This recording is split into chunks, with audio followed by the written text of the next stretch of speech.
saya mengenal zaman urung itu sejak tahun 1990-an ketika waktu saya kecil, kemudian ketika saya memasuki kuliah di Teknik, saya mulai mendalami zaman urung sebagai satu gaya seni rupa yang menarik dan otentik dari Gresik, Jawa Timur, sehingga saya merasa perlu melakukan pembelajaran yang mendalam atau perlu mempelajari nilai-nilai yang ada di zaman urung ini hingga sampai saya lulus kuliah.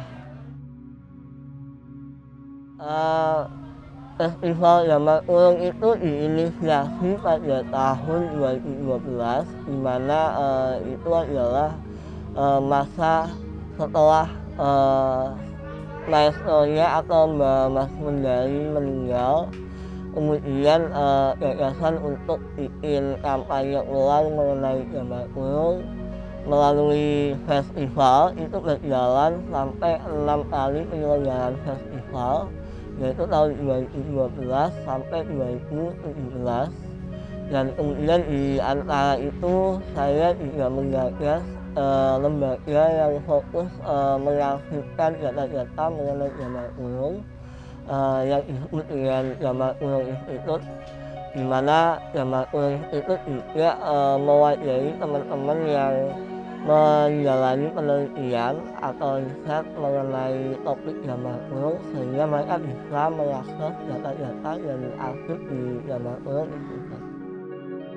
Saya menggandeng teman-teman Rakarsa untuk menjalankan program fellowship ini di Bandung.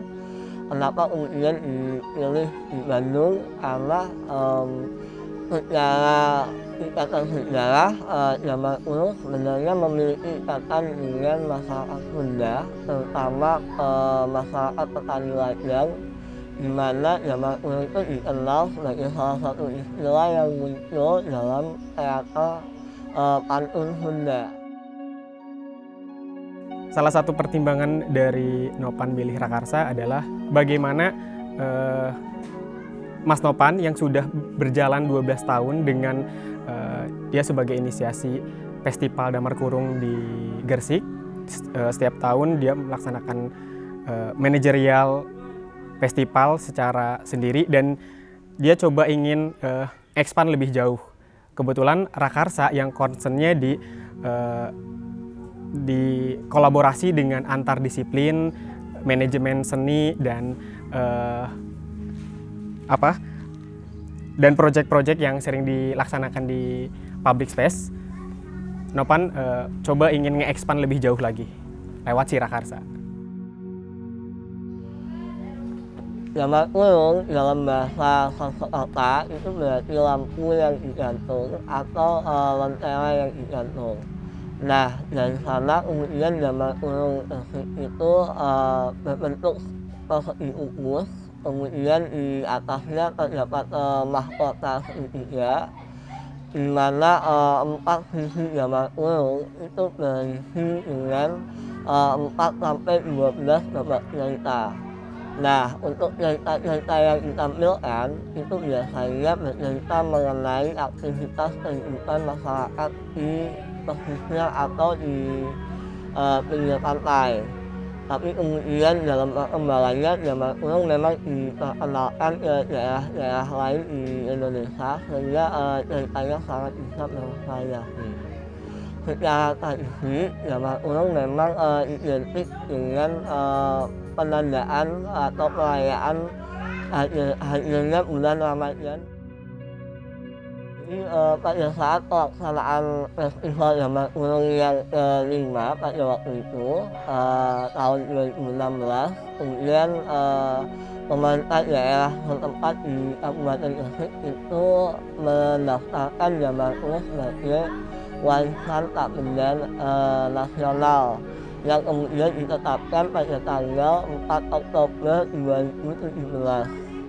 Nah, tapi seiring dengan perkembangan zaman modern, kemudian listrik mulai masuk ke desa, ke kampung-kampung, tradisi pemasaran zaman urung di bulan Ramadan ini mulai ditinggalkan karena merasa udah banyak lampu atau penerangan yang dengan teknologi yang modern gitu.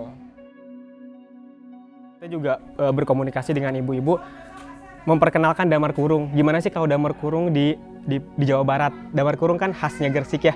Nah, ketika kita membicarakan damar kurung ke ibu-ibu, mereka ngerespon, oh iya, ini mah kayak cempor ya. Oh iya, ini mah kayak lampu minyak. Jadi ada satu ingatan kolektif yang oh ternyata kalau di Jawa Barat tuh damar kurung dilihat sebagai fungsinya sebagai penerangan.